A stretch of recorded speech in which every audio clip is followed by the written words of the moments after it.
She was a billionaire's only daughter. At just 5 years old, she was abandoned on the cold streets of São Paulo by the very person who was supposed to protect her. No one expected her to survive 3 days alone, vulnerable, invisible to a city rushing by.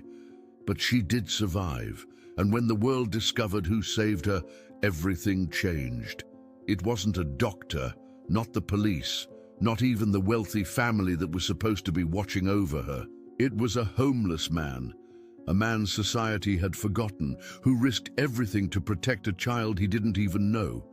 What this man did in secret, asking for nothing in return and expecting no recognition, left the billionaire father in pieces. Because sometimes the greatest love doesn't come from those who share your blood, but from those who choose to care when everyone else gives up. This is the true story of how betrayal can come from inside your own home, and salvation from the most unexpected of places. Before we continue with this story, don't forget to subscribe to the channel and leave a like on the video. Oh, and be sure to comment below where you're watching from. We love to know. Leonardo Andrade stood in the middle of Praia da Replica, surrounded by hundreds of people celebrating his company's annual charity event. Colorful lights blinked on decorated trees, live music echoed from the speakers, and executives in impeccable suits mingled with glasses of champagne. But he saw none of it. His eyes were fixed on an image his brain refused to process: a small, dirty child, huddled in old cardboard, being held by a man with a graying beard and torn clothes. The that pink dress with embroidered butterflies he had bought for Sophia himself 3 months ago, was grimy and stained, but unmistakable. It was her, his daughter, his little Sophia, only 5 years old, sleeping on the streets as if she were invisible, as if she had no one in the world, as if he didn't exist. The air vanished from Leonardo's lungs. His legs began to move before his brain could command them, sprinting toward that forgotten corner of the square where the event's lights didn't reach. Executives tried to stop him, calling his name, confused as to why the CEO was abandoning the main stage, but he pushed past them unceremoniously. Nothing mattered, nothing but that tiny figure wrapped in dirty blankets, protected by a stranger who shouldn't have been there. Leonardo fell to his knees on the wet ground, his trembling hands outstretched, his eyes burning with tears that hadn't fallen in years. "Sophia," he whispered, his voice breaking. "My daughter, my God, my daughter." The little girl stirred, blinking slowly, confused, until her brown eyes, exactly like those of Clara, the mother she had lost, met his. And then she screamed, "Daddy!" What if the person you trust most is the very one you should fear? What if the blood running through your veins shares the DNA of the monster who destroyed everything you love?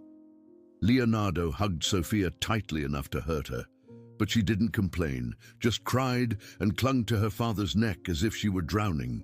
Around them, the party continued, oblivious, a grotesque celebration of corporate charity, while a real child of flesh and blood had survived 3 days on the streets. The homeless man who protected her stepped back discreetly, trying to disappear into the shadows, but Leonardo reached out a free hand and grabbed his wrist with desperate gratitude. "You," Leonardo said, his voice hoarse, "you saved my daughter." The man nodded, his eyes wet, saying nothing. Because what was there to say? He had done what any decent human being should do, and ironically, he was the only one who had. The square was lit up like a theater stage, but on the edges, where the people who mattered didn't look, there was darkness.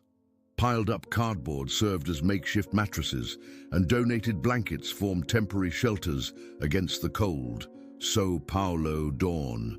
The contrast was obscene.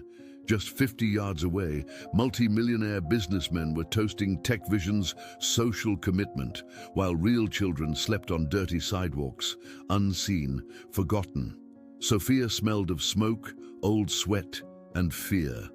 Her brown hair was matted, her face streaked with dried tears, her small hands scratched, but she was alive. Alive. And that was all Leonardo could process in that moment. His daughter was alive, against all odds, because a stranger had more humanity than her own family.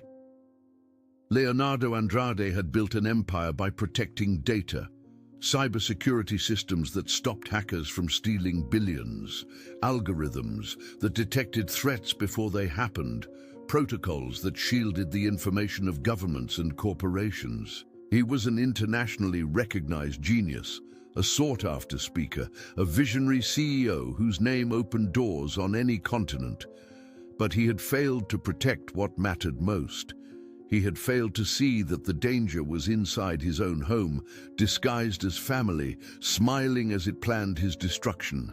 He had failed to be present enough to notice the signs, to realize that Sofia was being erased, kidnapped, and abandoned while he negotiated corporate mergers on the other side of the ocean. He had built impenetrable walls around servers, but had left his daughter completely defenseless. And now, kneeling on the dirty ground of a public square, hugging the child he had almost lost forever, Leonardo understood the devastating truth. Success means nothing when you fail the ones you love most. "How did you get here, my love?" Leonardo asked, trying to control his voice so as not to scare Sofia further. The little girl sobbed against his chest, her words coming out in broken, fragmented pieces. "Uncle Marcelo, he took me to a dark place. I cried, Daddy. I called for you, but you didn't come." Every word was a knife wound. "He left me here. Said someone would come get me, but nobody came. I was so scared." Leonardo closed his eyes, his jaw clenched, a fury burning inside him with an intensity he had never experienced. Marcelo, his brother, the man he had trusted, whom he had given chance after chance, to whom he had entrusted the most precious thing in the universe. Marcelo had done this, intentionally, knowingly, and now he would pay. The homeless man who had protected Sofia finally spoke, his voice hoarse from days of not speaking to anyone. "I found her 3 days ago, sir. She was alone, crying under that awning over there. I thought she'd gotten lost from her parents. I waited for someone to come back for her. Nobody came." He looked at Sofia with genuine tenderness. "She's a special one, this little girl. Didn't cry much. She told me stories her mother used to tell her. Said you'd be back, that you always come back." Leonardo couldn't hold back the tears this time. They fell, hot and liberating, washing away years of emotional restraint. A stranger, a man society had discarded, who had nothing, who lived off donations and leftovers. This man had protected his daughter when his own blood had abandoned her like trash. "What's your name?" Leonardo asked. "Ju, sir. Joe da Silva." Leonardo extended his hand. "Ju, you saved my life today, because without her, I have no life. Thank you." Company security guards finally reached Leonardo, confused and alarmed to see their CEO kneeling on the ground, hugging a dirty child. "Mr. Andrade, is everything all right? We need you to return to the stage. The investors are—" Leonardo cut him off with an icy glare that froze the man mid-sentence. "Call the police. Now. And an ambulance. My daughter was kidnapped and abandoned. I needed detective investigators, and I want my lawyer here in 10 minutes. The authority in his voice left no room for questions. The guards scrambled. Leonardo turned his attention back to Sofia, running trembling hands over her face, checking every scratch, every mark, mentally cataloging every wound Marcelo had inflicted. "You're safe now, princess. Daddy's here. I'm never going to let anyone hurt you again. Never again." And he knew with absolute certainty that he would do anything to make sure of it. But before we learn how Leonardo reached this devastating moment, before we understand the betrayal that nearly cost him everything, we need to go back to 2 weeks ago when everything seemed normal, when Leonardo still trusted his brother, when Sophia still smiled without fear, when the family, as broken as it was, still seemed to have a chance, because every tragedy has a beginning. And this one began with a business trip, a seemingly simple decision, and trust placed in the wrong person. It began with Leonardo saying yes when he should have said no. It began with Marcelo smiling as he planned the unthinkable.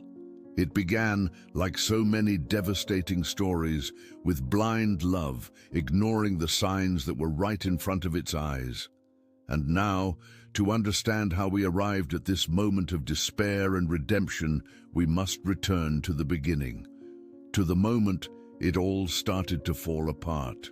2 weeks before the square, Leonardo Andrade was in his office on the 40th floor of the Tech Vision corporate building, looking out the panoramic window that offered a privileged view of São Paulo. The city stretched endlessly in every direction, a sea of buildings, lights, and perpetual motion. He had built all of this, not the city, but his place in it. From working 16-hour days in a precarious startup at 23 to commanding a multi-billion-dollar cybersecurity company at 38. Leonardo Andrade was synonymous with success, the boy wonder who turned algorithms into an empire. But in that moment, looking at the city he had conquered, all he felt was emptiness, because Clara was no longer there to share it. And Sophia was growing up too fast, and he was missing every moment. Clara had died exactly 2 years, 3 months, and 12 days ago. Leonardo knew because he counted. A senseless, stupid, preventable car accident, a drunk driver ran a red light and turned life into tragedy in seconds.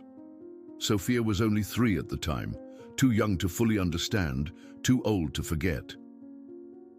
"Where's Mommy?" she had asked for months. Leonardo didn't know how to answer. How do you explain death to a child who still believes in happy endings? Clara had been the family's center of gravity, the one who balanced Leonardo's ambition with the need for humanity, the one who reminded him that success without love is just empty numbers. And now she was gone, and Leonardo had lost himself trying to fill a void that could never be filled. Sophia was 5 now, a girl with enormous brown eyes she had inherited from her mother, her brown hair falling in natural waves when it wasn't tied back in a ponytail. She was too quiet for a child her age, Leonardo knew. She smiled less. She drew a lot pages and pages of drawings of 3 figures, Mommy, Daddy, Sophia, always together, always happy, always in a world that no longer existed. Therapists said it was normal, that she was processing the loss in her own way, that she needed time and constant presence. But Leonardo didn't have time.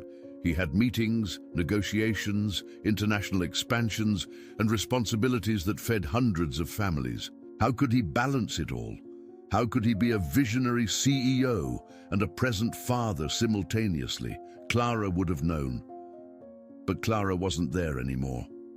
Then there was Marcelo Andrade, Leonardo's younger brother by 6 years, an eternal teenager even at 32. Marcelo had never found his place in the world that Leonardo had built so easily. He had tried college and dropped out of 3 different programs. He had tried working at Tech Vision. He was promoted through nepotism and quietly fired when it became clear he couldn't handle even basic tasks. He had tried to start a business with money Leonardo lent him and failed spectacularly in 6 months.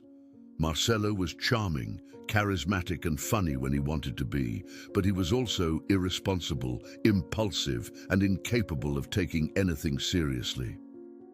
Leonardo felt a constant guilt about his brother. Guilt for having inherited their father's analytical intelligence.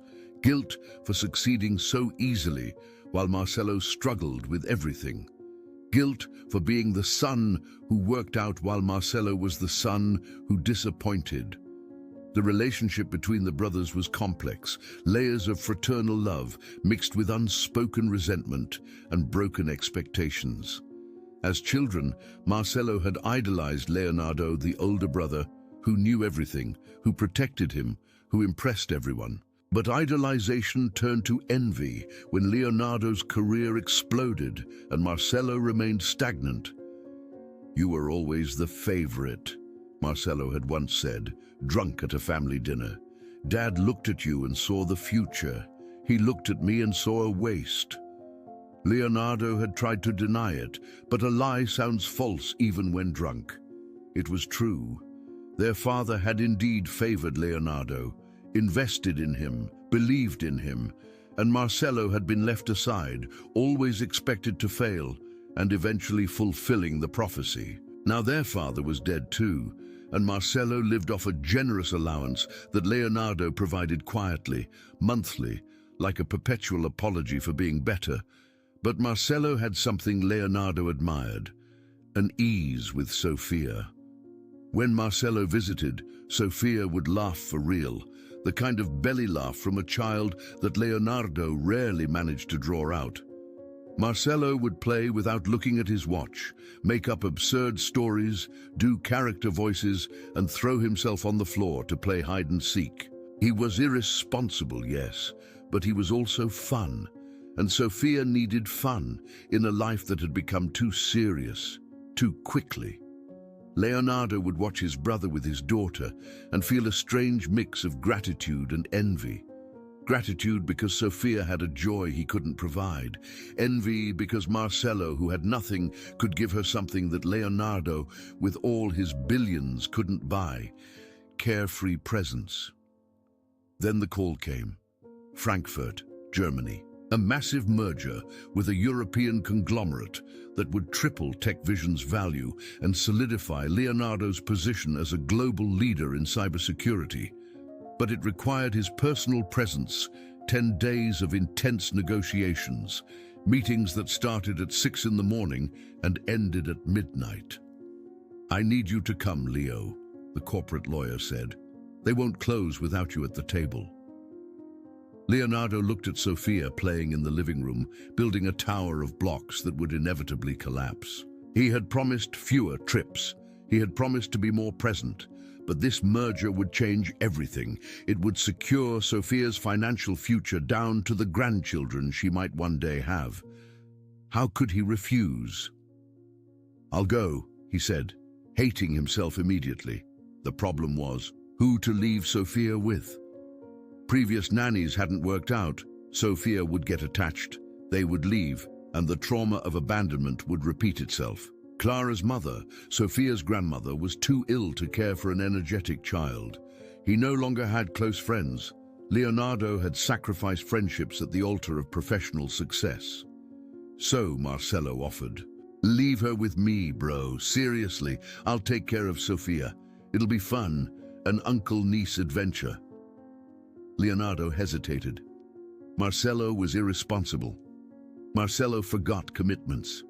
Marcello lived in a messy apartment in a mediocre neighborhood, but Marcello also loved Sofia, and Sofia loved Marcello. And maybe, Leonardo thought, maybe this was a chance for Marcello to finally prove he could be trusted, that he could take responsibility, that he could be the brother Leonardo always wanted him to be. "Are you sure?" Leonardo asked. "Absolutely sure. Trust me, Leo. I won't let you down this time." Marcello smiled that charming smile that always worked. And Leonardo, God help him, believed him. Leonardo's penthouse in Jardines was a monument to success. 300 square meters of imported marble, floor-to-ceiling windows, and complete automation controlled by an AI he had programmed himself. Sofia's room was a child's dream walls painted with an enchanted forest, a bed shaped like a castle, and shelves full of books that Clara had collected before she died. But it was also a golden cage, a beautiful prison where Sofia spent too many hours with temporary nannies while her father worked floors below. Leonardo hated to admit it, but Marcello's apartment, though modest, had something the penthouse lacked: warmth, messiness, life. Maybe 10 days there would do Sofia good. Maybe she needed less luxury and more humanity. Maybe Leonardo was just rationalizing a decision he had already made out of necessity. On the morning of the trip, Leonardo knelt in front of Sofia, holding her small face in his hands. "Daddy's going on a trip for a few days, Princess. But Uncle Marcelo is going to stay with you. You two will have so much fun." Sofia frowned, her huge eyes filling with tears. "I don't want you to go, Daddy." Leonardo's heart broke.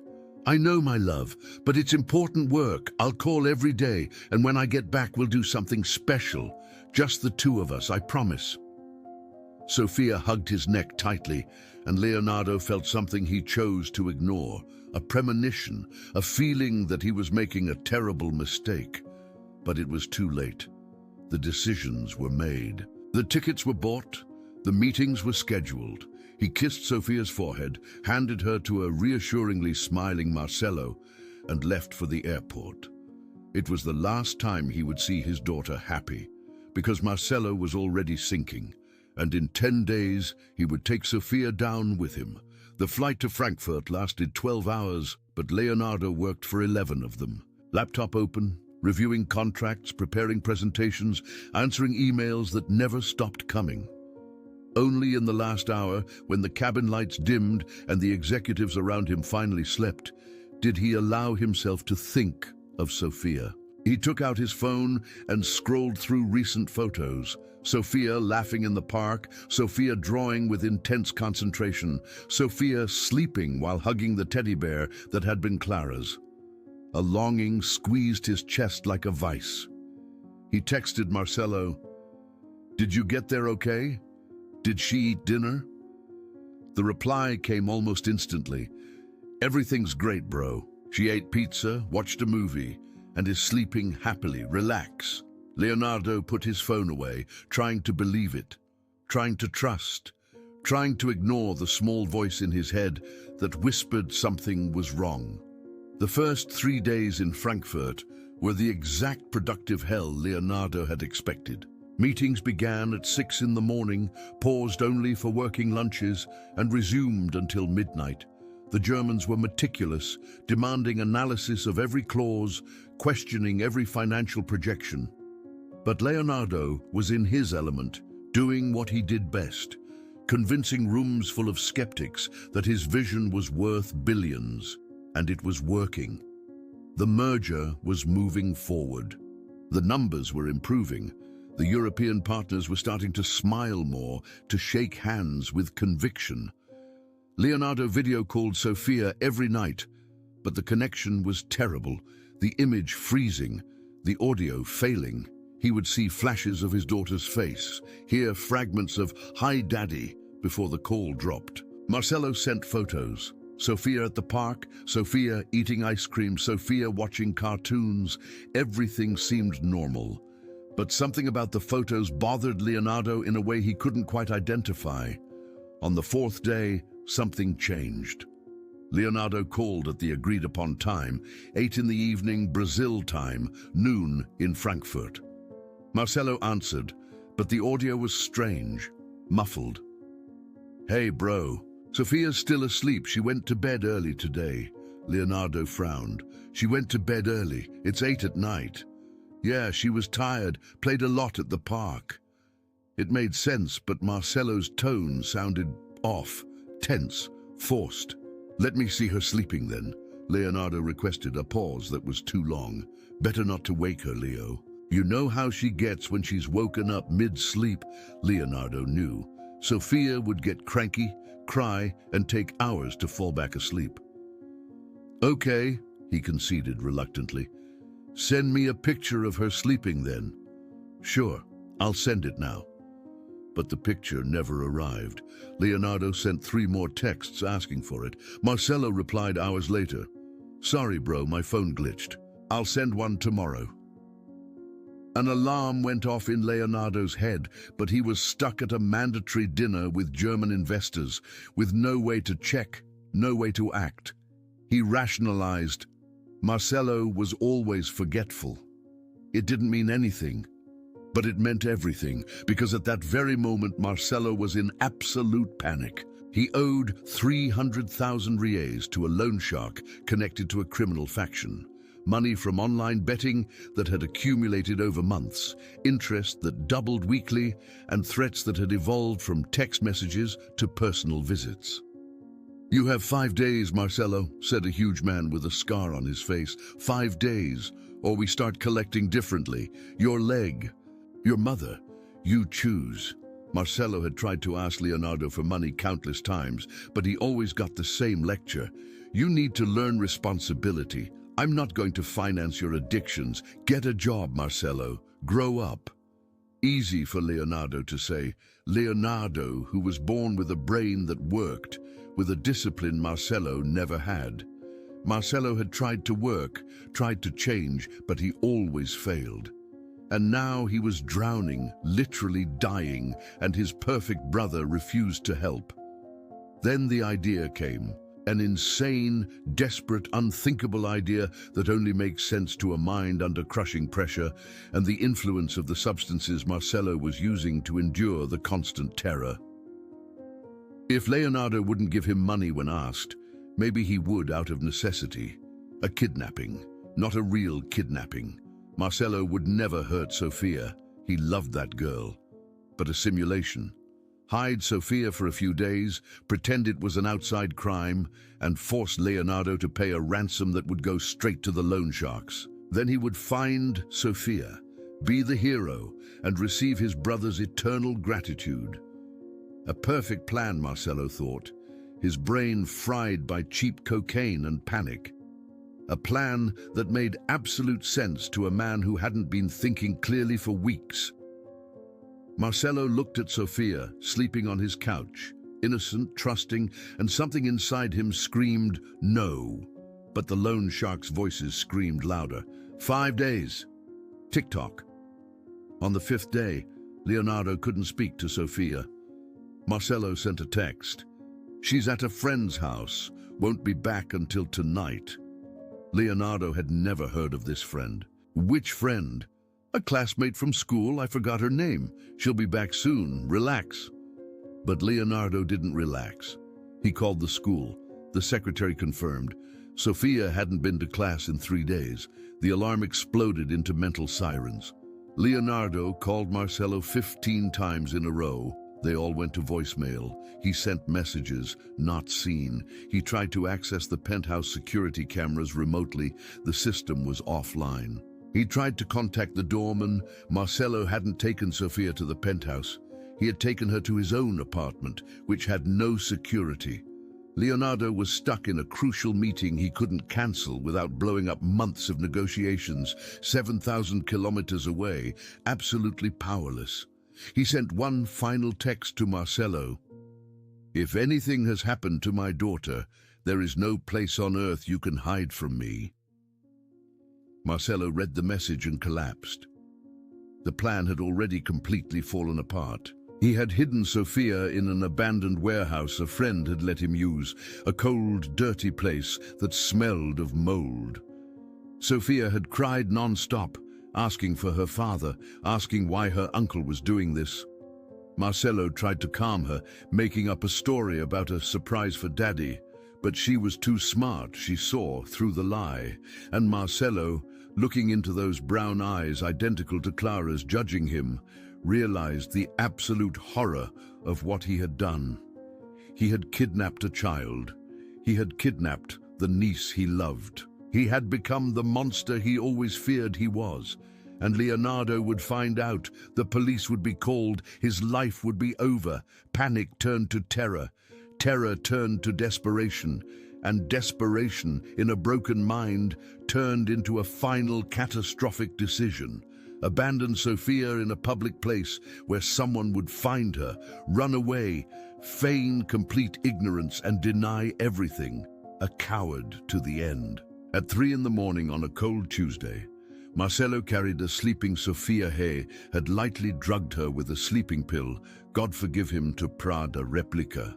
He chose an awning with cardboard boxes where he knew homeless people slept because a tiny spark of humanity still left in his subconscious thought. At least she won't be completely alone. He laid Sofia down gently, covered her with his jacket, and stood there staring for minutes that felt like hours. She was so small, so innocent, and he was abandoning her like trash. "I'm sorry, Sophia," he whispered, knowing forgiveness would never come. "I'm so sorry." Then he ran.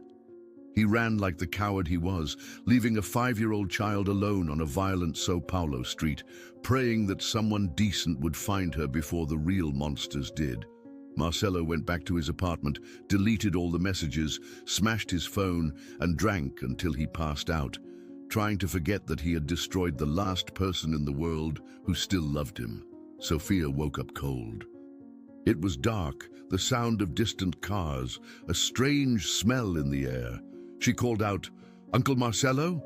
Silence. "Daddy?" More silence.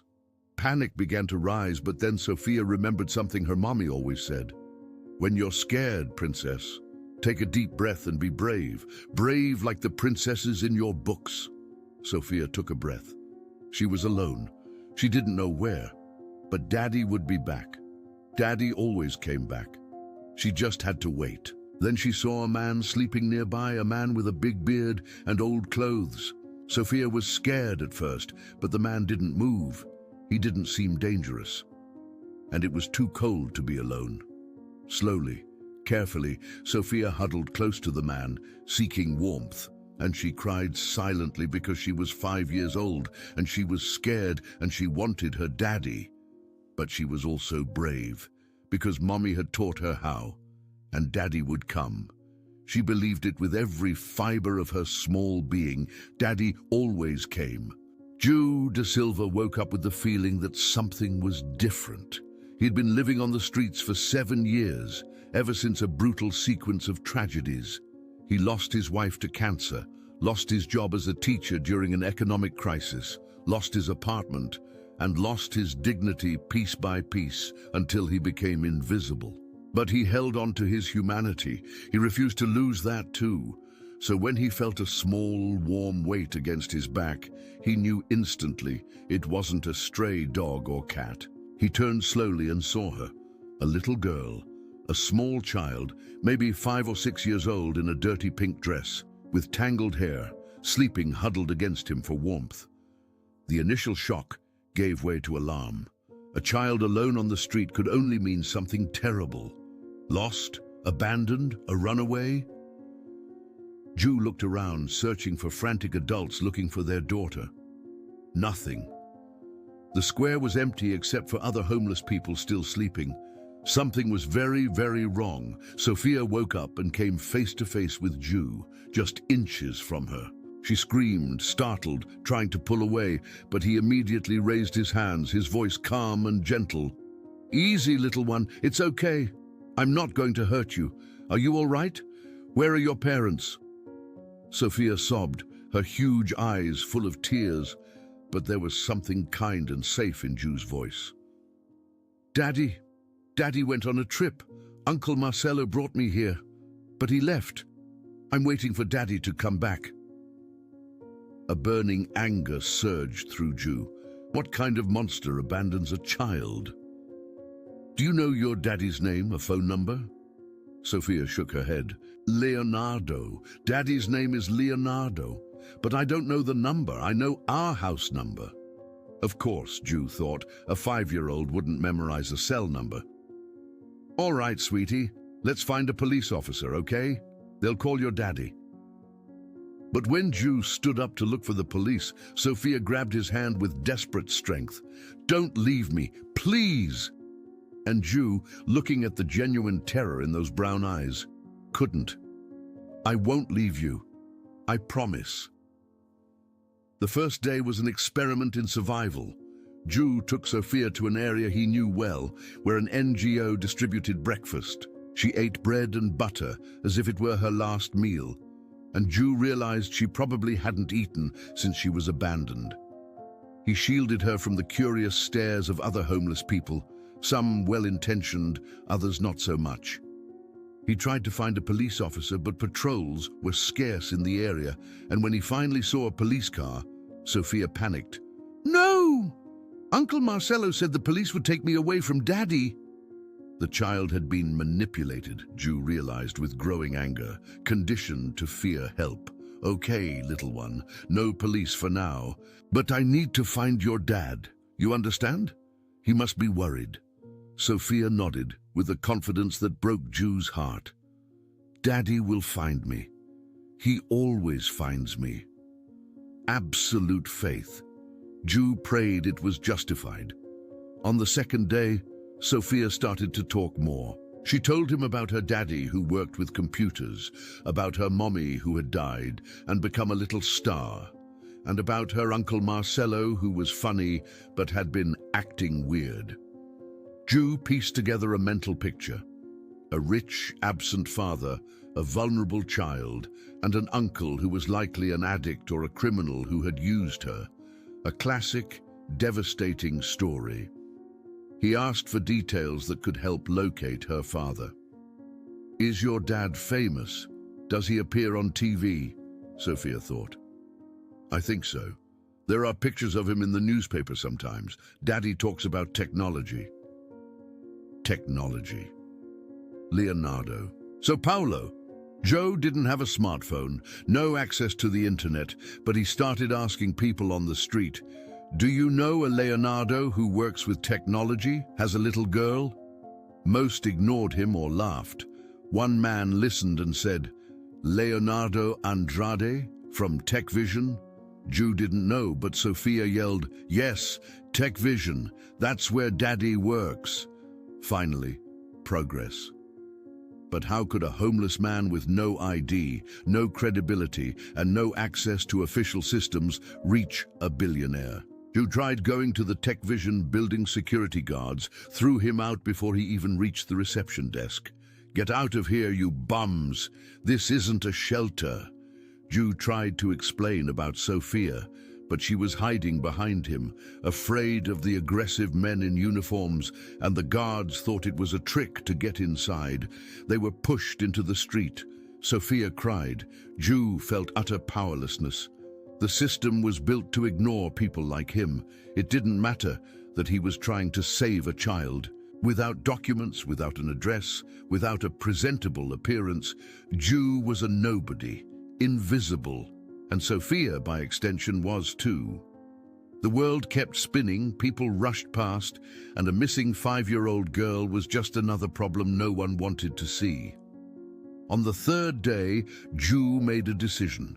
If he couldn't bring Sophia to her father, he would bring her father to Sophia. He asked a friend who had an old smartphone for help. Search for news about Leonardo Andrade, TechVision. There must be something about a missing daughter. His friend searched. Nothing. No news. No alerts. Ju was confused. Wouldn't a billionaire father report his daughter missing? His friend shrugged. Maybe he doesn't know yet. Maybe someone's covering it up. A terrible possibility. Meanwhile, Sophia was okay. Surprisingly okay. She didn't cry constantly as Ju had expected. She sang songs her mother had taught her. She told elaborate stories about princesses and dragons. She shared the food Ju managed to get with other homeless people, saying, Mommy said sharing is important. The child was extraordinary, and Ju, even in his misery, felt a purpose he hadn't felt in years. He was protecting someone. He mattered to someone. Thank you for taking care of me, Uncle Ju, Sophia said on the third night, huddled in a cardboard box beside him. When Daddy comes back, I'm going to tell him you're a hero. Ju, a 60-year-old man society had discarded, cried silently because a child saw in him what the world refused to see, humanity. While Ju protected Sophia on the streets, Leonardo was in a private hell. The crucial meeting had finally ended.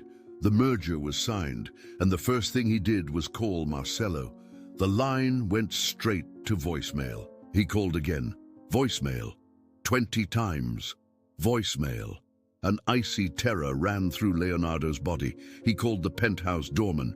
Mr. Andrade, no, your daughter hasn't been here for 3 days. Your brother said he was taking her to his place. Marcello's place. Leonardo called the doorman at Marcello's building. The resident isn't answering the intercom, sir.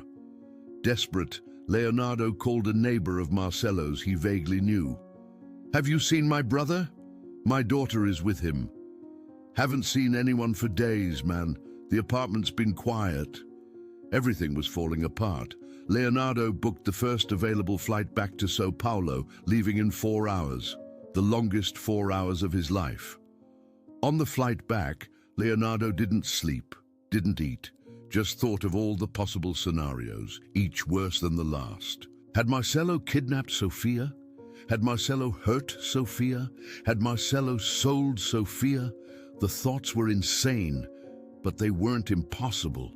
He knew his brother, knew his weaknesses, knew his capacity for catastrophic decisions under pressure. Leonardo should have trusted his instincts. He should have hired a professional team. He should have cancelled the trip. Should have. The guilt was crushing him with physical weight. If anything had happened to Sofia, it would be his fault. His fault for prioritizing a corporate merger over his daughter's safety. His fault for trusting a brother who always let him down. His fault for not being there when the only person who mattered needed him. Clara had forgiven so many of his absences. But if Sofia was... Leonardo couldn't finish the thought. He just willed the clock to move faster, begging the plane to fly faster. He landed in Sao Paulo at 6 in the morning. He went straight to Marcello's apartment. He banged on the door until the neighbors complained. Nothing. He called a locksmith, paid 5,000 reais to have the door opened immediately. The apartment was empty, messy, smelling of alcohol and cigarettes, but empty. The guest room where Sofia should have been sleeping was untouched. She had never stayed there. Leonardo felt his legs weaken. Marcello had been lying from the start. Where had Sofia been? Where was she now? He grabbed his phone, called the police station, his lawyers, the head of his company's security. Find my brother. Find my daughter. Use every resource necessary. I don't care about legality. Find them. The machine was set in motion. But while the investigators worked, while the system slowly processed, Leonardo was alone in his brother's empty apartment, surrounded by evidence of lies, with no idea where Sofia was. And for the first time since Clara's death, Leonardo Andrade, billionaire and genius, felt completely, devastatingly powerless, and he hated every second of it. 12 hours later, investigators found Marcello. It took 6 hours of interrogation, legal threats, and finally a physical confrontation with Leonardo, holding his brother against the wall for Marcello to confess. I abandoned her. Brother replica 3 days ago. God forgive me, Leo. I had no choice. Leonardo let go of his brother in disgust. You always have a choice. You chose to be a monster. The police were officially called in. The search began, but the square was large. The homeless population was huge and transient, and no one had registered a girl matching the description. There are many children on the streets, sir, the detective said, with an indifference that made Leonardo want to punch something. We'll keep looking. But Leonardo couldn't wait. He went himself. He scoured every corner of Prada Replica at 2 in the morning, showing Sofia's picture to every homeless person he found. Most ignored him. Some looked on with pity. No one had seen her. Leonardo was losing hope.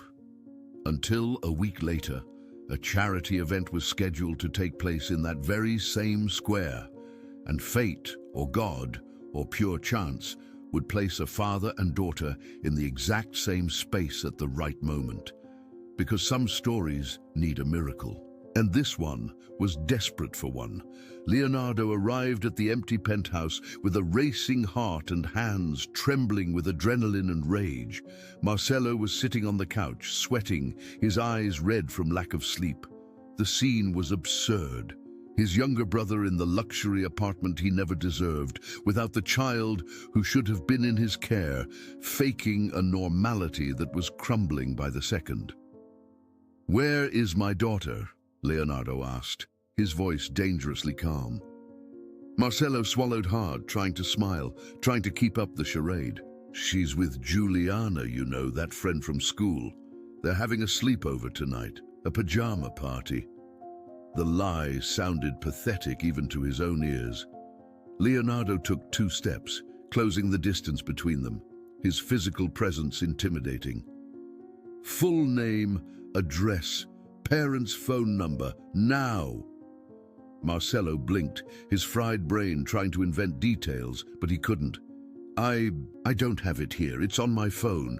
Then call. My phone's dead. Marcelo! The verbal explosion made his younger brother jump. And right there, in that moment, the castle of lies began to definitively crumble. Leonardo took out his own phone and called Sophia's school. The secretary answered efficiently. Tech Kids School. Good evening. This is Leonardo Andrade, Sophia's father. I need the contact information for Juliana's family, her classmate. A pause. Mr. Andrade, we don't have any student named Juliana in Sophia's class, and you are aware that Sophia hasn't attended school in 4 days, right? The world stopped.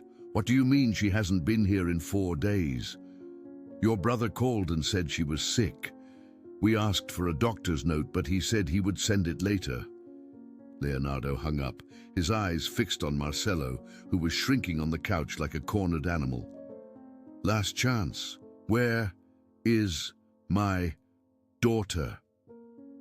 Each word was a bullet. Marcelo tried to get up, maybe to run, but Leonardo pushed him back down with a force that surprised them both. Leo, listen, I can explain. Then explain! Silence, then slowly, horribly, Marcelo began to cry. Not tears of genuine remorse, but those of a cornered coward. I messed everything up. God, I messed everything up. The confession came out in broken fragments, the 300,000 real debt to loan sharks, the death threats, the growing desperation, the insane plan for a fake kidnapping, hiding her in an abandoned warehouse, Sophia crying non-stop, the panic upon realizing he couldn't sustain the lie, the final decision to abandon her in a public square at 3 in the morning. Every word was a stab wound. Leonardo listened to it all in a deadly silence, processing the absolute horror of what his brother had done. When Marcelo finished, Leonardo took a step back, as if physical proximity would contaminate him. You kidnapped my daughter. You kidnapped a 5-year-old child. You terrified her, and then you abandoned her on the street like trash. His voice was empty, hollow, more frightening than any scream. Marcelo sobbed. I didn't want to hurt her, I swear. I thought someone would find her quickly, would return her to you. You left her on the street. The explosion finally came. Leonardo grabbed Marcelo by the shirt, lifting him off the couch, his face inches from his. You left my daughter alone, in the middle of the night, in one of the most violent cities in the country. Do you know what could have happened? Do you? Marcelo was sobbing uncontrollably now. I'm sorry. But apologies were useless. It was too late. Leonardo let go of Marcelo in disgust and picked up his phone. Police! I need to report the kidnapping of a minor. Marcelo turned pale. Leo, no, please, I'm your brother. You stopped being my brother the moment you touched my daughter. His voice was stone, cold, final. The police arrived in 15 minutes. Marcelo was detained, crying, begging for a forgiveness that would never come, screaming that he had no choice, that the loan sharks were going to kill him. Leonardo watched in absolute silence. A part of him, a small petty part, felt satisfaction seeing his brother in handcuffs. But the larger part, the part that mattered, felt only paralyzing terror. Sophia had been on the street for 4 days. 4 days. A 5-year-old child, alone in Sao Paulo for 4 whole days. The chances of her being alive diminished with every hour. The chances of her being okay were microscopic. Leonardo gave his statement to the detective, provided a recent photo of Sophia, and authorized a full search. We'll do everything we can, Mr. Andrade. But everything we can sounded empty, bureaucratic, insufficient. Leonardo needed more than promises. He needed a miracle. The investigation revealed layers of betrayal Leonardo couldn't have imagined. Marcelo hadn't just kidnapped Sofia, he had been embezzling money from TechVision for 8 months. Small amounts at first, then larger ones, totaling 2 million reais that went straight to online casinos and sports betting. The finance team never noticed because Marcelo had courtesy access as a family consultant, a position Leonardo had granted out of pity. Worse, the family knew. Leonardo's mother, Marcelo's stepmother, knew about the addiction, had covered for him, and had lied to Leonardo, saying Marcelo was getting better. His uncles knew, his cousins knew. They had all conspired in silence to protect Marcelo, as they always had, allowing him to sink deeper and deeper until he became a monster capable of kidnapping an innocent child. Leonardo confronted his mother over the phone. "You knew? You knew he was sick and you didn't tell me?" She cried. "I didn't want you to give up on him, Leo. He's your brother. And Sofia is my daughter, and you put her in danger by protecting an addict." He hung up. His trust in his family, already fragile after Clara's death, evaporated completely. He was alone. He had always been. While Leonardo was discovering betrayals, Sofia was living a parallel reality. 4 days on the streets had turned into a brutal lesson in humanity. Ju protected her, but he couldn't shield her from everything. She saw violence, a fight between homeless men over a blanket, police beating a man who was causing a disturbance for begging for food. She saw misery, children younger than her sniffing glue, a woman screaming to herself, clearly mentally ill with no help. She saw indifference, thousands of people rushing past, looking right through her as if she were invisible, as if she didn't matter. But she also saw kindness, Ju sharing his last meal, Donna Maria, an elderly homeless woman, giving Sofia an extra blanket so she wouldn't be cold. An NGO volunteer who brought clean clothes and didn't ask invasive questions. At 5 years old, Sofia was receiving an education no school could provide, a lesson on who really matters when nothing else does. And she was learning that sometimes people with nothing have more to offer than people with everything. On the 4th day, something in Sofia changed. She stopped passively waiting for her daddy to appear and started to help. She helped Ju organize their cardboard sleeping pads. She helped Donna Maria fetch water. She taught an 8-year-old boy how to write his name with a stick in the dirt.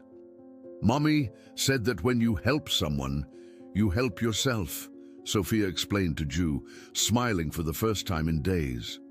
Ju looked at this child, a child who should have been traumatized, broken, but was instead shining, finding purpose even in the horror. "You're special, Sofia. Your father is a very lucky man." "Daddy will find me," Sofia said with absolute conviction. "He promised he always comes back. And Daddy never breaks promises." Her faith was unshakable. Ju prayed silently that it would be justified, because if Leonardo didn't show up soon, if the system failed completely, Sofia would be trapped in that world forever, and the world of the streets devoured innocence quickly. She needed to be rescued. Soon, unexpected alliances were formed. TechVision's security team, led by an ex-military man named Roberto, mobilized resources that bordered on illegal. They hacked city surveillance cameras, tracked Marcelo's movements on the night he abandoned Sofia, and identified the exact square. They hired private investigators, distributed thousands of flyers with Sofia's photo, and offered a 500,000 real reward for information. The media was alerted.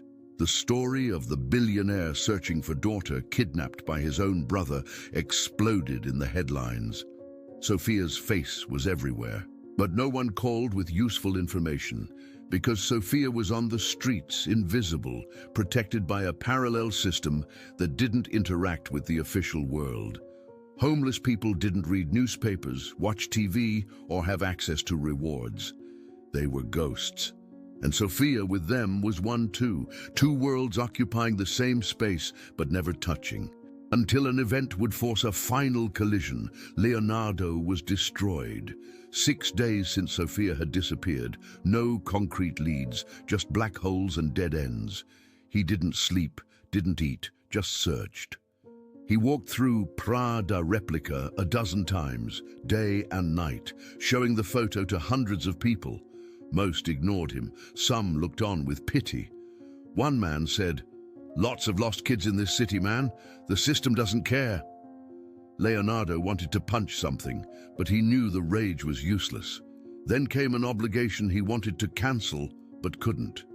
Tech Vision's annual charity event. The board insisted his presence was essential, that investors were expecting him, that cancelling would cause harmful speculation about the company's stability.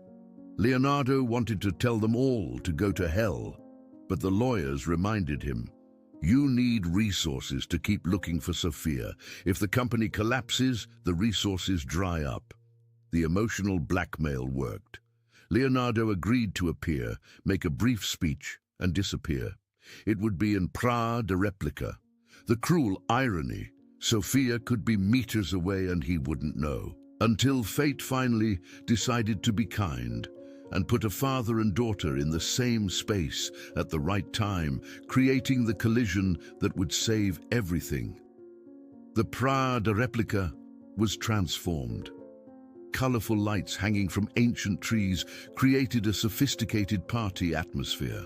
A stage set up in the center broadcasted musical performances, and elegant tents served canapes and champagne to executives in suits and evening gowns. It was Tech Vision's annual event, a celebration of its commitment to social responsibility. A grotesque irony considering its CEO was searching for his missing daughter on the very streets the event pretended to help. Leonardo was on stage, microphone in hand, reading a speech his aides had prepared, not processing a single word. His mind was on Sophia, only Sophia, imagining where she could be at that very moment, if she was alive, if she was hungry, if she was calling for him. The stage offered a panoramic view of the square, hundreds of guests mingling, musicians playing, waiters serving. And on the edges, always on the invisible edges, the homeless population watched from a distance, excluded from the party taking place in the space they called home. Sophia was there, somewhere. Leonardo felt it with an irrational certainty. She was there. Leonardo's plan was simple and desperate. Use the event as a platform.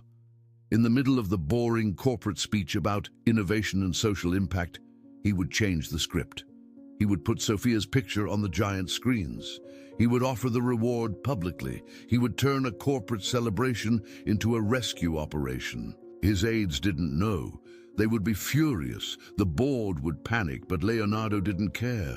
The only thing that mattered was Sophia. And that is why, he read from the teleprompter in an automatic voice, Tech Vision invests millions in social programs. A lie. Hypocrisy. He was a rich man talking about helping the poor while his own daughter was lost among them. Self-loathing threatened to suffocate him. Then he decided, now. He would go off script now, expose everything, destroy the perfect corporate image if necessary.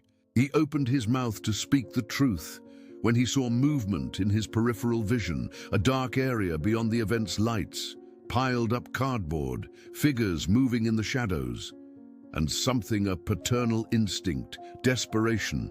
Fate made Leonardo stop mid-sentence and stare intently in that direction. There was a child there, too small to make out features from a distance, but definitely a child, sitting on cardboard next to a man with a grey beard, wearing something pink, a pink dress. Leonardo's heart literally stopped for a beat before exploding into a chaotic rhythm. Without thinking, without planning, he dropped the microphone, which fell to the stage with a screech of feedback, and started running. Executives looked on, confused. Aides yelled, trying to stop him, and security guards moved to intercept, thinking there was some kind of medical emergency.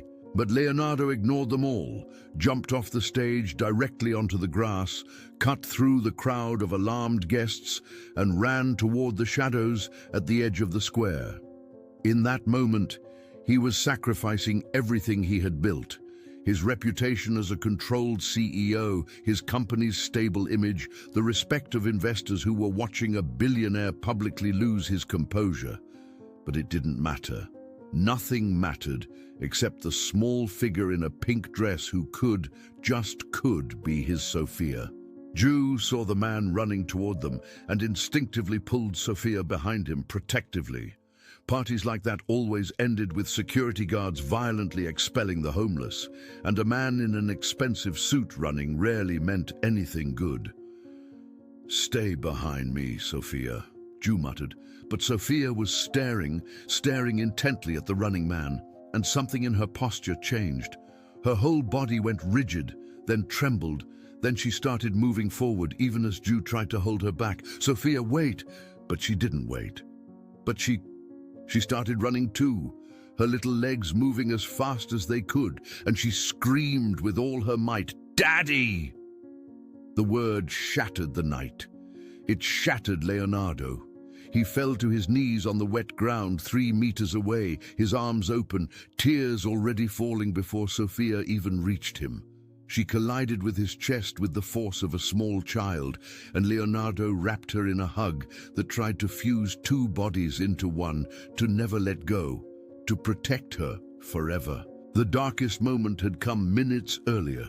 Leonardo had walked the edges of the square, looking at every face, every child, and hadn't found Sophia. Cardboard, blankets, people sleeping or sitting in groups, but not his daughter. Despair had begun to swallow him, a terrible thought creeping in. Maybe she wasn't there. Maybe it was too late. Maybe... No.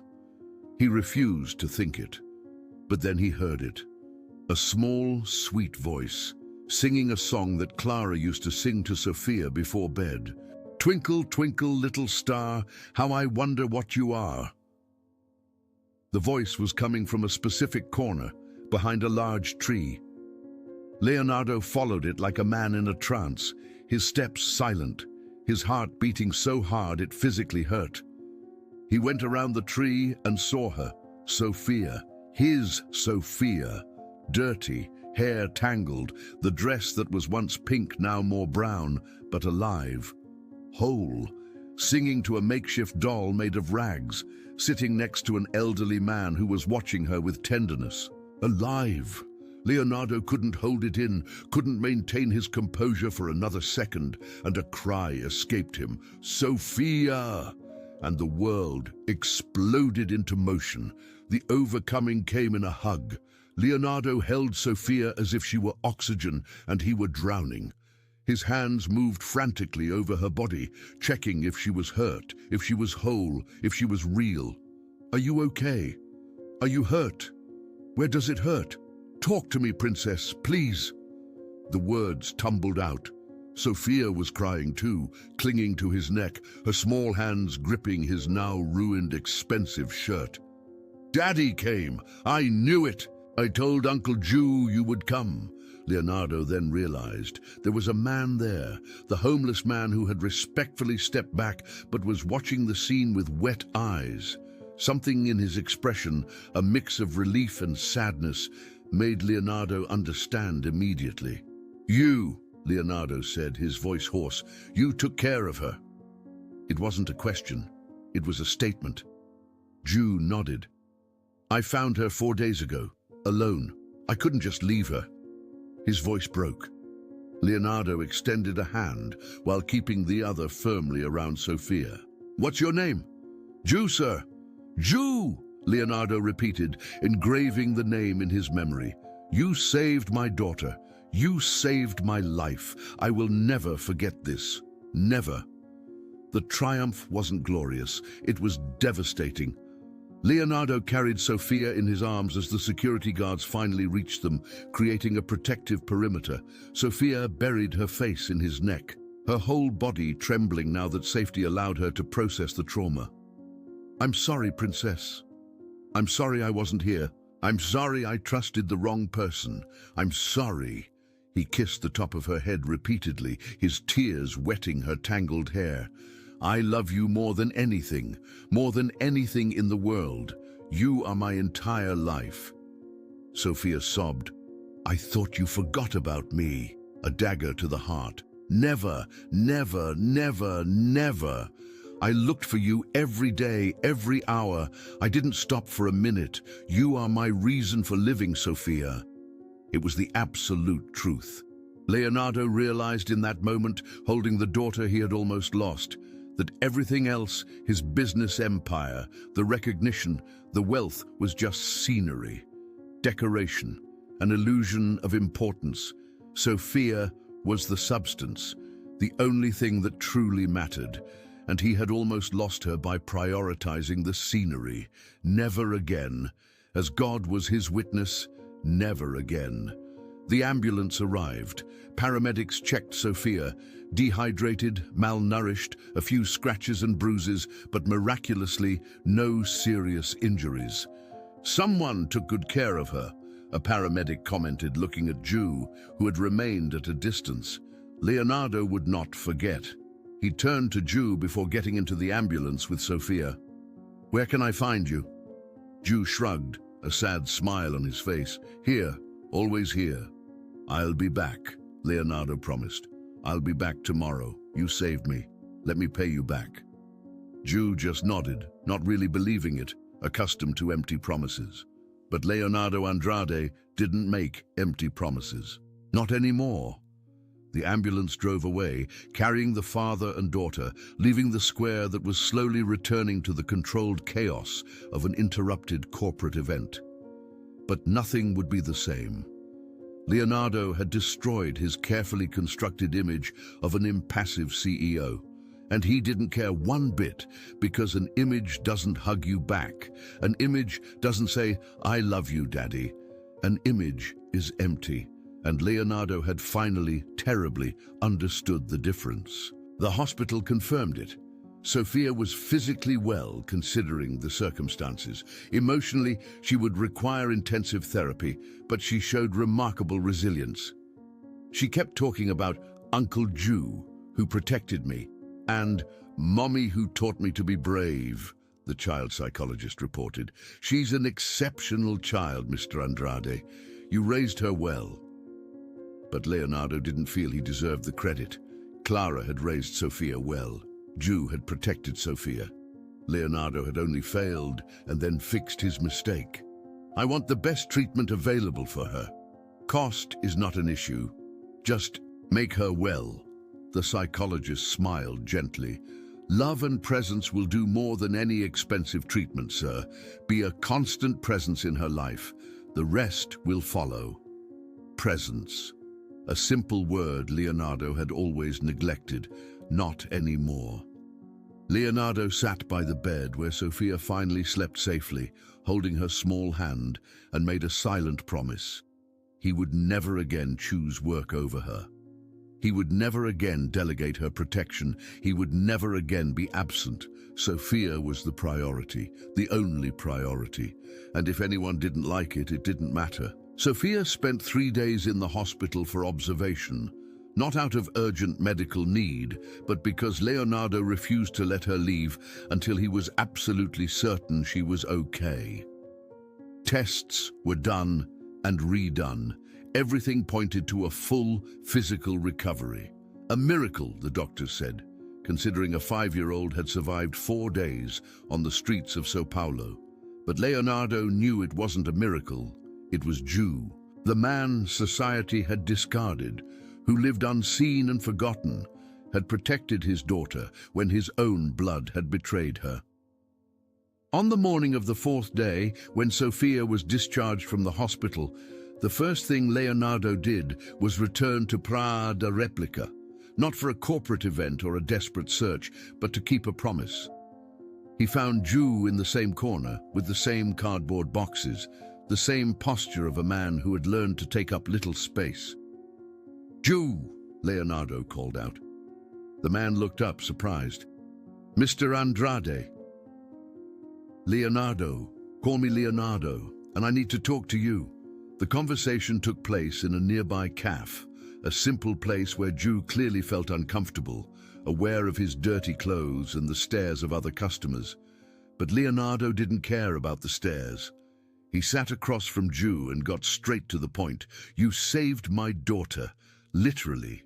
She would be dead or worse if it weren't for you." Ju shook his head humbly. Any decent person would have done the same. "No," Leonardo corrected, his voice firm. "Hundreds of people walked past her. No one stopped. Only you. You shared food you barely had. You protected her from dangers I don't even want to imagine. You kept her hopeful when she had every reason to give up. You are not any person. You are a hero, and heroes deserve more than to live on cardboard." Ju said nothing, his eyes wet, unaccustomed to recognition after years of being invisible. Leonardo continued, "I want to offer you a job, housing, medical care, everything you need to rebuild your life. This isn't charity. It's gratitude. It's a debt I can never fully repay, but I want to try." Ju was silent for a long moment, processing an offer that sounded too good to be true. Life on the streets teaches you to be distrustful. Promises are rarely kept. But there was something in Leonardo's eyes, a raw, vulnerable sincerity that was convincing. "Why?" Ju finally asked. "Why do all this for me?" Leonardo smiled sadly. "Because you taught me something I had forgotten, that a person's value isn't in their bank account, it's in their character, in their choices. You with nothing chose to care. I with everything chose to prioritize the wrong things. Who's the truly rich one here?" A pause. "And because Sophia asks about you every day, she calls you Uncle Ju, my hero, and she wants to see you. So, will you accept? Let me repay at least a small part of what you did." Ju wiped away the tears that finally fell. "I accept, but on one condition. I want to work. I don't want to be supported. I want to have a purpose." Leonardo extended his hand. "Deal. I have the perfect job in mind." 2 weeks later, Ju was unrecognizable. His beard was trimmed, his hair was cut, he wore clean clothes, and he lived in a small but decent apartment that Leonardo had rented and furnished. Medical treatment took care of problems that had been ignored for years. His diabetes was under control, a dental infection was treated, and his vision was corrected with glasses. But the most important transformation was internal. Purpose. Leonardo had created an NGO called Invisible Angels, focused on protecting children on the streets and giving dignity to the homeless population. Ju was hired as a field coordinator, using his lived experience to train volunteers and identify critical cases. "No one understands the streets better than someone who has lived on them," Ju would explain in meetings, now confident. "And no one is invisible. They are just treated as if they were." The NGO grew rapidly, fueled by Leonardo's resources and the viral story of the billionaire whose daughter was saved by a homeless man. The media loved the redemption narrative. Donations poured in by the thousands. Lives were changed daily. Ju had found the purpose he had lost years ago, and Sophia visited the NGO every week, helping to distribute food, playing with other children, and reminding everyone why it mattered. Marcelo was tried and convicted. 8 years in prison for kidnapping, child abandonment, and financial fraud.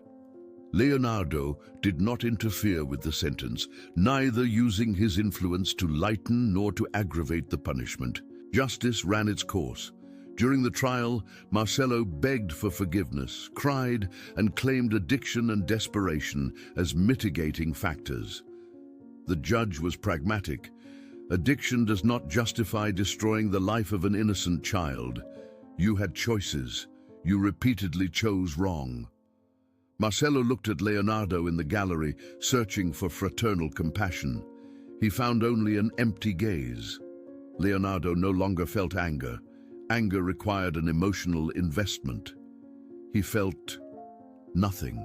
His brother had ceased to exist for him the moment he touched Sofia. After the trial, Marcello's lawyer asked if Leonardo would consider visiting him in prison. "Never," Leonardo replied. "He is dead to me, and to Sofia, he will never exist again." The decision sounded cruel to outside observers, but for Leonardo, it was about survival. Protecting Sofia meant cutting out the toxicity for good. No exceptions, even if that toxicity shared his DNA. The relationship between father and daughter was rebuilt slowly, brick by brick.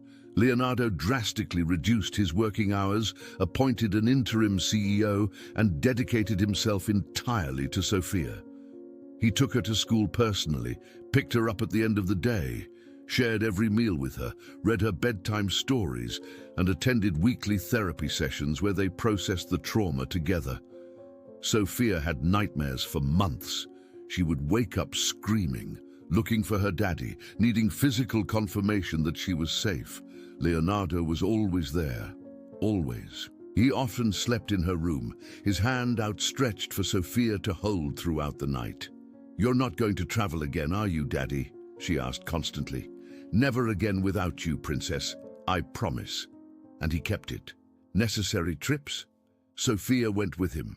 Important meetings, scheduled during school hours so as not to interfere with father-daughter time. Investors complained about a distracted CEO. Leonardo replied that they were free to sell their shares. His priorities had changed. Sofia was priority 1, 2, and 3. Work was a distant fourth. Therapy revealed an impressive resilience in Sofia, but also scars.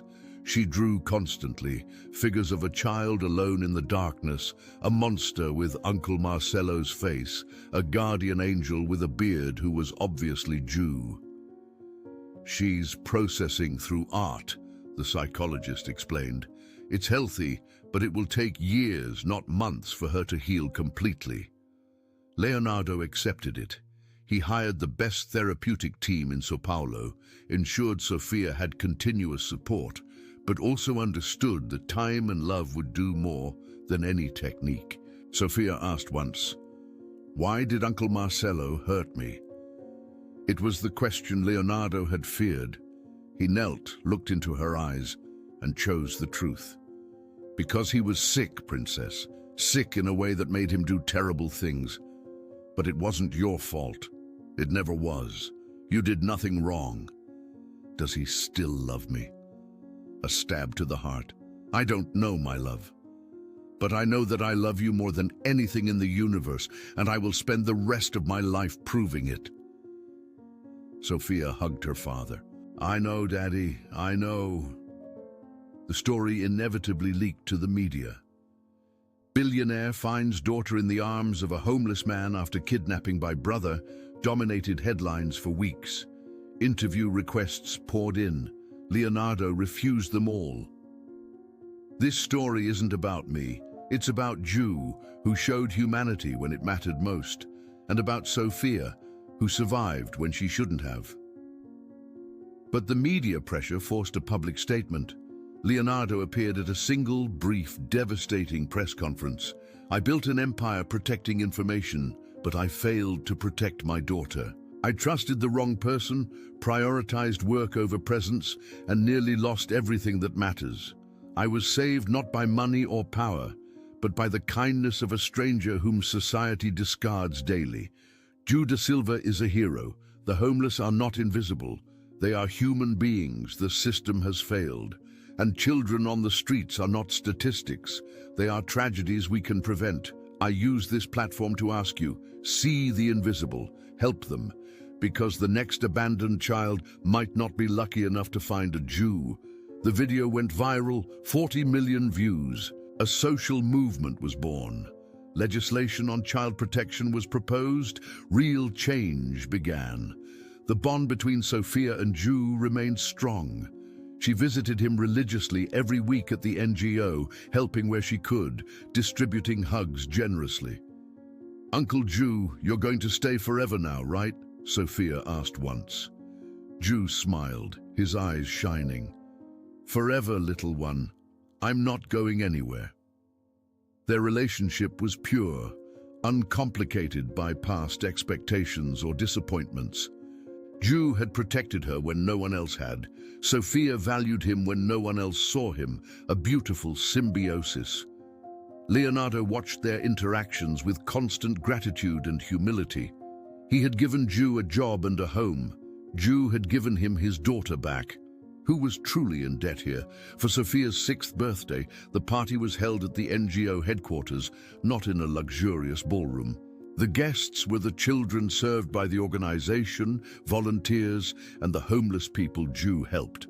Sophia blew out her candle surrounded by a community that understood true value, people, not things. Leonardo watched and knew that Clara would have been proud. He finally understood the lesson she had tried to teach him for years. True wealth is not in a bank account. It's in who stands by your side when the account hits zero. Months turned into a year. The scars remained, but they healed. Sophia still had occasional nightmares, still asked if her daddy was going on a trip, still drew scenes from that terrible week. But she also laughed more, played without fear, and made friends easily. Therapy was working, love was working, presence was working. Leonardo was transformed too. The billionaire CEO became a present father. He attended parent-teacher meetings at school, organized playdates, and watched endless ballet recitals without complaint. Colleagues commented that he had changed, some with approval, others with veiled criticism. Leonardo didn't care. His measure of success had shifted. It was no longer the figures in a quarterly report, but Sophia's smile when he arrived to pick her up. It was no longer recognition from Forbes magazine, but her spontaneous hug as she said, "I love you, Daddy." His priorities were realigned. Finally, definitively, and he had never been happier, even as his net worth decreased due to his reduced attention to the company. Because you can't take money to the grave, but you take memories, and Leonardo was building memories that mattered. A year after the rescue, Leonardo was lying next to Sophia in her bed, reading a bedtime story. It was a sacred ritual now, never skipped, no matter what. Sophia interrupted the reading with a question. "Daddy, would Mommy be proud of you?" Leonardo blinked in surprise. "Why do you ask that, Princess?"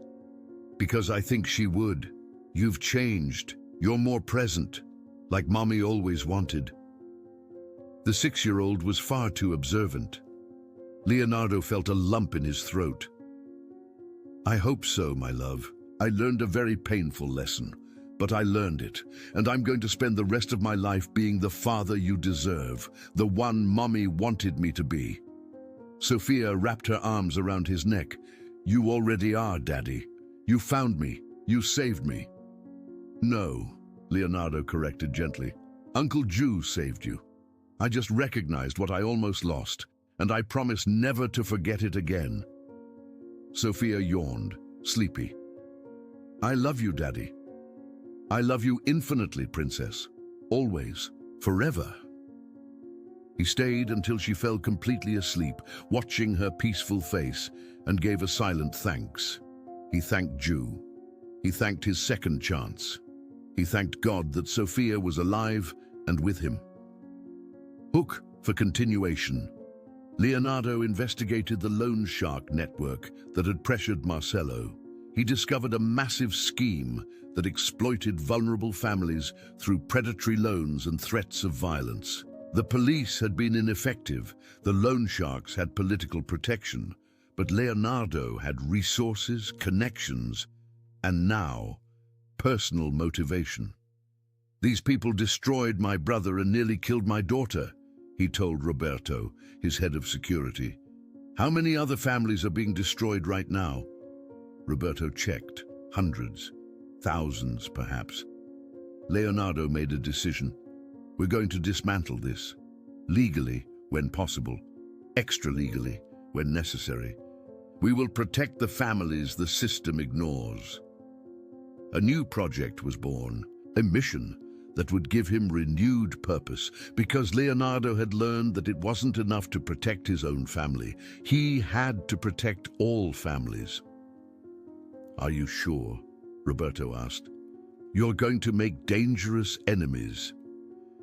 Leonardo looked at Sofia, sleeping peacefully in the next room. "I've faced worse. I've already lost and recovered what matters most. Nothing scares me anymore." A new battle was about to begin, but this time it wasn't for profit or recognition. It was for redemption. The conclusion arrived on a simple afternoon. Leonardo, Sofia, and Ju were sitting in the park, having a picnic. The sun was shining, Sofia was laughing as she chased pigeons, and Ju was commenting on the NGO's progress. A mundane, everyday scene that was absolutely perfect. Leonardo watched and felt a peace he hadn't felt in years. It wasn't an explosive happiness, it was a deep contentment, a certainty of being in the right place, with the right people, living a life that mattered. "You seem well," Ju commented.